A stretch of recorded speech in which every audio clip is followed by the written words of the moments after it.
ধর্মীয় সম্প্রীতি নষ্ট করে ক্ষমতায় ফেরার চেষ্টা হচ্ছে, জানালেন সোহেল তাজ। সাবেক স্বরাষ্ট্র প্রতিমন্ত্রী সোহেল তাজ বলেছেন, ছাত্র জনতা ঝাঁটাপেটা খেয়ে পালিয়ে যে এখন দেশ ধ্বংসের ষড়যন্ত্র করছে, ধর্মীয় সম্প্রীতি নষ্ট করে লাশের উপর দিয়ে ক্ষমতায় ফিরে আসার চেষ্টা করছে। বৃহস্পতিবার সকালে ব্যক্তিগত ফেসবুক আইডিতে আওয়ামী লীগকে উদ্দেশ্য করে দেওয়া এক স্ট্যাটাসে তিনি একথা বলেন।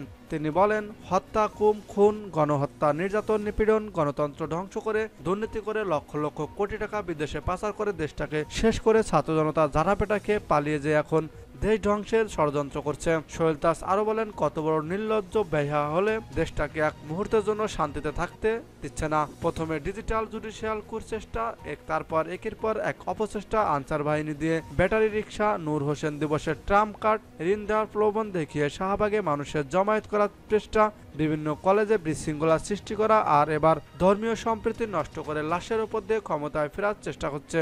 স্ট্যাটাসে তিনি মতিউর রহমান এর লেখা আমার ফাঁসি চাই ও অন্তরালে হত্যাকারী প্রধানমন্ত্রী বই দুটোও সবাইকে পড়ার অনুরোধ করেন তিনি। এছাড়া তিনি লেখেন, নীতি আদর্শ বিচ্যুত খারাপ মানুষের প্রশংসা আমার প্রয়োজন নেই, আমি আপনাদের চিনি।